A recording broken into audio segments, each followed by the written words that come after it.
Breaking news at 9 a.m. here on the East Coast. A live look at Atlanta, Georgia this morning, where former President Donald Trump and 18 of his associates have been charged now by the Atlanta Fulton County District Attorney. All of them charged with violating Georgia's RICO Act, same charges used to prosecute the mob. Again, we'll break that down and what that means coming up. Thanks so much for tuning in to National Report here on your Tuesday.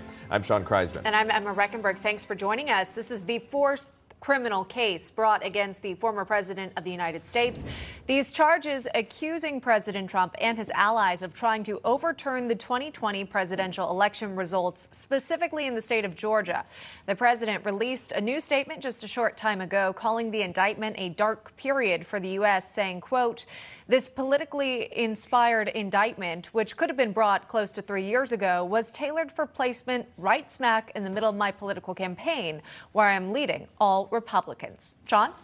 Yeah, Emma, so we're going to take you through some of the basics here because there's a lot going on. Obviously, this one here in Atlanta. We're watching New York, D.C., Florida, and now the newest one here in Georgia. The basics here, former President Trump was given until August 25th, along with the others, to surrender. Again, along with more than a dozen others before being officially charged here. So it's a long list that you're seeing, including some of Trump's closest advisors at his time in the White House.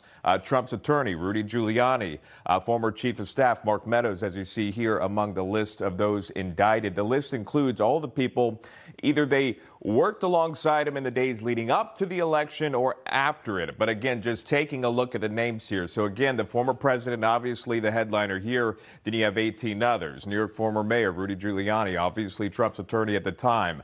Chief of staff Mark Meadows here. You may notice Jenna Ellis, another name that you've seen here. And then, of course, Sidney Powell listed as well. Again, all of this brought together. Again, that is a lot in terms of how this plays out, and it does so with RICO charges. The former president facing RICO charges.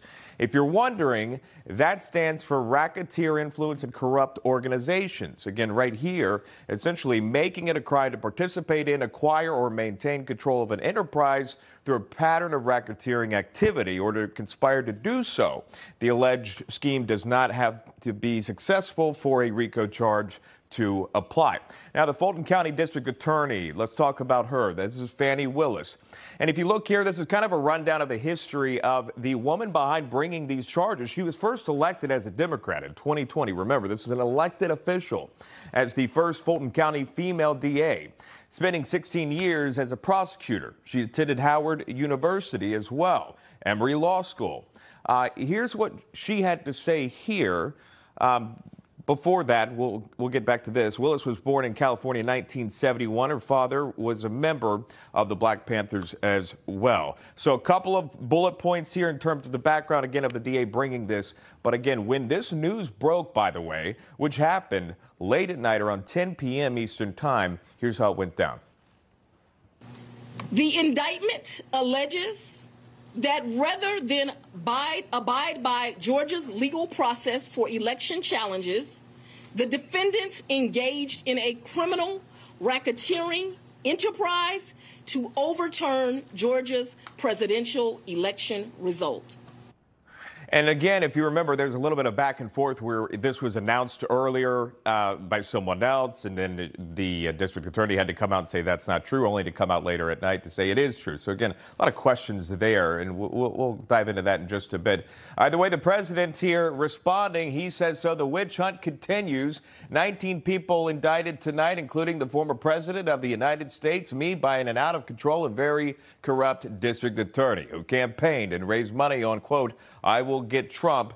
And what about those indictment documents put out today, long before the grand jury even voted and then quickly withdrawn? Sounds rigged to me. Why didn't they indict 2.5 years ago? Because they wanted to do it right in the middle of a political campaign and using his slogan there, witch hunt. So again, this, if you're keeping track now, the fourth indictment of the former president, and you can take a look at how we got here. So you start with April 4th, 2023 here. Trump was indicted by Manhattan DA. So again, this one is not a federal one here, but you get to one of the big ones here. Trump indicted in Miami federal. This was by the classified documents case there, where he pleaded not guilty. Again, in this case as well, to 37 charges. You go to August 1st. Here you fast forward to Trump being indicted in D.C. This is over special counsel Jack Smith here. And again, Jan 6, 2020, overturning election efforts alleged again by the special counsel. And then what you have here, August 14th, what we just brought you here, Trump indicted in Georgia for trying to overturn, or allegedly trying to overturn, the 2020 election. So for more on that, we have Newsmax senior correspondent John Huddy. He is live outside the courtroom this morning with what we know. Good morning to you, John. Well, Shaun and Emma, good morning to you. This is quite extraordinary. I read through the 98-page, 41-count indictment last night. I actually fell asleep reading, got through all the pages.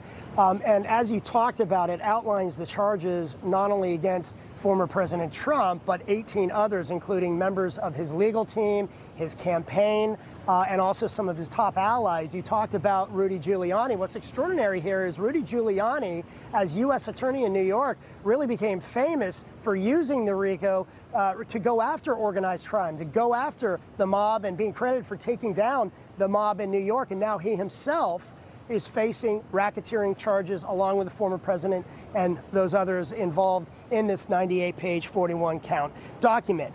D.A. Willis spoke late last night around 11:37 p.m. She came out and addressed the media here after the indictment was unsealed by the grand jury, when it was handed up to the judge overseeing the case, talking about the charges, including the racketeering charges. Here's what she said in part. Listen here.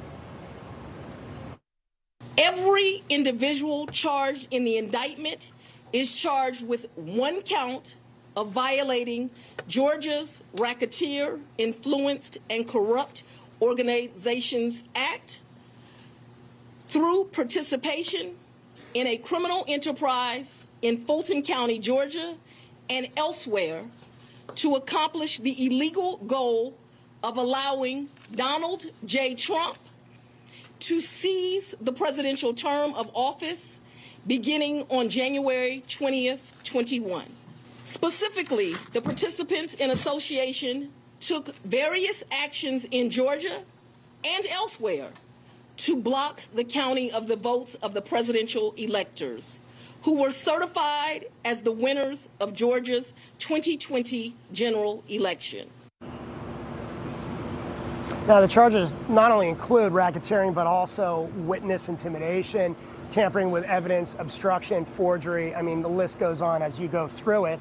Former President Trump, Shaun and Emma, you read his Truth Social post. I'm not going to go through all that, but he posted it early this morning, right around 2 a.m., talking about this being a witch hunt, quote unquote. We've heard that before. We've also heard, in regards to not only this indictment, but the other 3 federal indictments, about election interference, about political bias. Well, D.A. Willis was asked about that last night by one of the journalists inside the courthouse here. Her response was that I make decisions in this office based on the facts and the law. The law is completely nonpartisan. Well, obviously, many people disagree with that assessment. We're starting to see the reaction from Capitol Hill. House Speaker Kevin McCarthy posted this message: justice should be blind, but Biden has weaponized government against his leading political opponent to interfere in the 2024 election.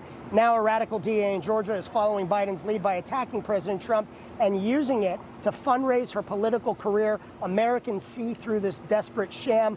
Likewise, Representative Jim Jordan also posted this: today's indictment is just the latest political attack in the Democrats' witch hunt against President Trump.